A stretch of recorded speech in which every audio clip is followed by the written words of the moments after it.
ప్రధానమంత్రి మోడీ మాట్లాడుతున్నారు. లైవ్ లో చూద్దాం.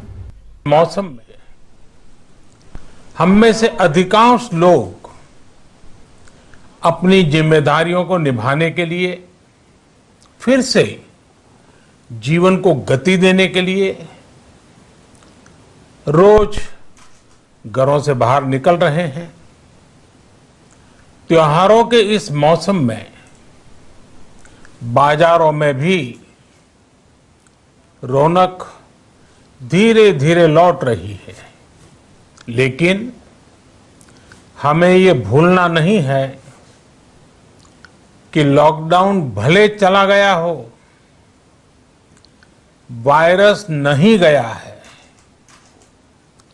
बीते 7-8 महीनों में प्रत्येक भारतीय के प्रयास से भारत आज कम है।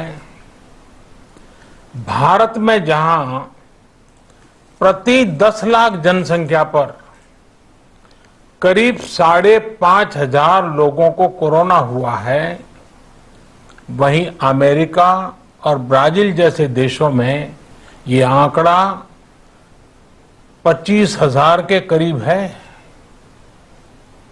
भारत में प्रति 10 लाख लोगों में मृत्यु दर 83 है, जबकि अमेरिका, ब्राजील, स्पेन, ब्रिटेन जैसे अनेक देशों में ये आंकड़ा 600 के पार है।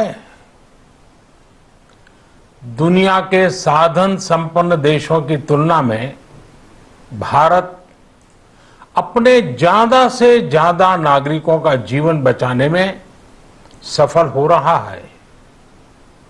आज हमारे देश में कोरोना मरीजों के लिए 90 लाख से ज्यादा बेड्स की सुविधा उपलब्ध है।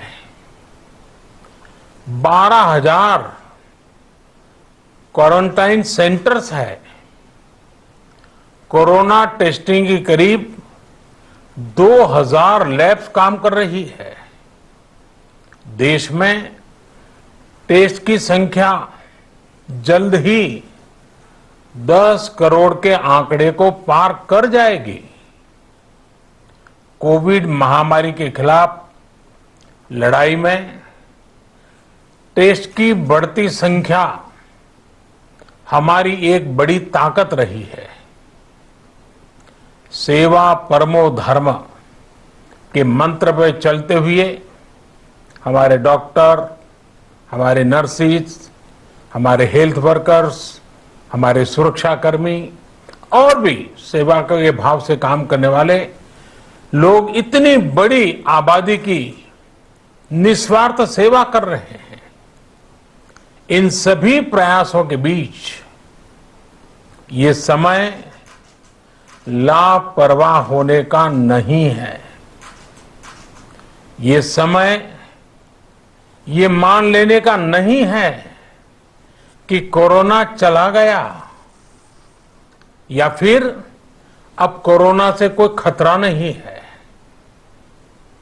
हाल के दिनों में हम सब ने बहुत सी तस्वीरें, वीडियो देखे हैं जिनमें साफ दिखता है कि कई लोगों ने अब सावधानी बरतना या तो बंद कर दिया है या बहुत ढिलाई ले आए हैं।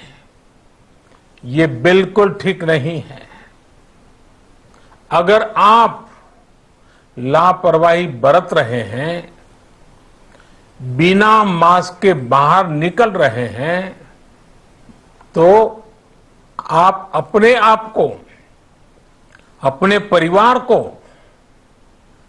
अपने परिवार के बच्चों को, बुजुर्गों को उतने ही बड़े संकट में डाल रहे हैं।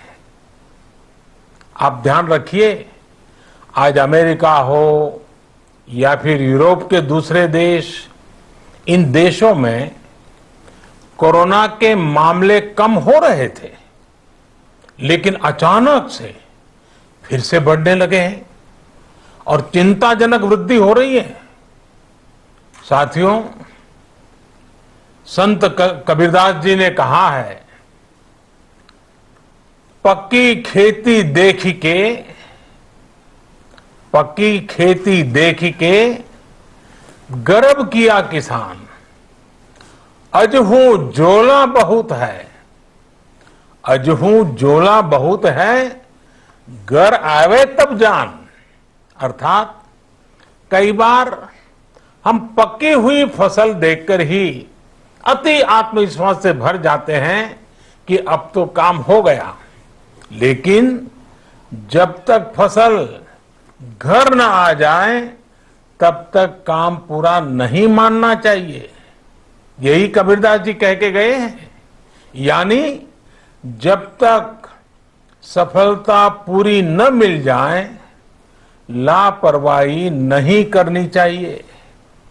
साथियों, जब तक इस महामारी की वैक्सीन नहीं आ जाती, हमें कोरोना से अपनी लड़ाई को रत्ती भर भी कमजोर नहीं पड़ने देना है।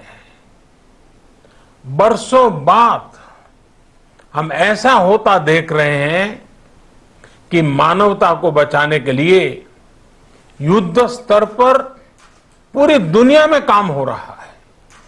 अनेक देश इसके लिए काम कर रहे हैं। हमारे देश के वैज्ञानिक भी वैक्सीन के लिए जी जान से जुटे हैं। भारत में अभी कोरोना की कई वैक्सीन पर काम चल रहा है। इनमें कुछ एडवांस स्टेज पर है, आशास्पद स्थिति दिखती है। साथियों, कोरोना की वैक्सीन जब भी आएगी, वो जल्द से जल्द प्रत्येक भारतीय तक कैसे पहुंचे, इसके लिए भी सरकार की तैयारी जारी है। एक एक नागरिक तक वैक्सीन पहुंचे, इसके लिए तेजी से काम हो रहा है। साथियों, रामचरितमानस में बहुत ही शिक्षाप्रद बातें हैं, सीखने जैसी बातें हैं, लेकिन साथ साथ अनेक प्रकार की चेतावनियां भी हैं। जैसे रामचरितमानस में बहुत बड़ी बात कही गई है, रिपु रुज पावक पाप। रिपु रुज पावक पाप, प्रभु अहि गनीय न छोट करी। अर्थात आग, शत्रु, पाप यानी कि गलती और बीमारी, इन्हें कभी छोटा नहीं समझना चाहिए। जब तक इनका पूरा इलाज न हो जाए, इन्हें हल्के में नहीं लेना चाहिए। इसलिए याद रखिए, जब तक दवाई नहीं, तब तक ढिलाई नहीं। त्योहारों का समय हमारे जीवन में खुशियों का समय है, उल्लास का समय है। एक कठिन समय से निकलकर हम आगे बढ़ रहे हैं। थोड़ी सी लापरवाही हमारी गति को रोक सकती है, हमारी खुशियों को धूमिल कर सकती है। जीवन की जिम्मेदारियों को निभाना और सतर्कता, ये दोनों साथ साथ चलेंगे, तभी जीवन में खुशियां बनी रहेगी। 2 गज की दूरी, समय समय पर साबुन से हाथ धुलना और मास्क लगाना, इसका ध्यान रखिए। और मैं आप सबसे करबद्ध प्रार्थना करता हूं, आपको मैं सुरक्षित देखना चाहता हूं, आपके परिवार को सुखी देना चाहता हूं। ये त्योहार आपके जीवन में उत्साह और उमंग भरे, ऐसा वातावरण चाहता हूं। और इसलिए मैं बार बार हर देशवासी से आग्रह करता हूं। मैं आज अपने मीडिया के साथियों से भी, सोशल मीडिया में जो सक्रिय हैं उन लोगों से भी बड़े आग्रह से कहना चाहता हूं कि आप जागरूकता लाने के लिए, इन नियमों का पालन करने के लिए जितना जन जागरण अभियान करेंगे, ये आपकी तरफ से देश की बहुत बड़ी सेवा होगी। आप जरूर हमें साथ दीजिए, देश के कोटि कोटि जनों को साथ दीजिए। मेरे प्यारे देशवासियों, स्वस्थ रहिए, तेज गति से आगे बढ़िए और हम सब मिलकर के देश को भी आगे बढ़ाएं।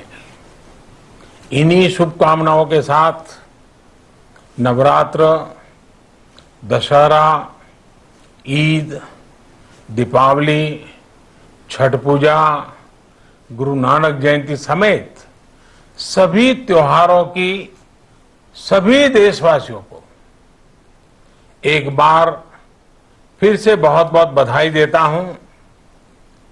धन्यवाद।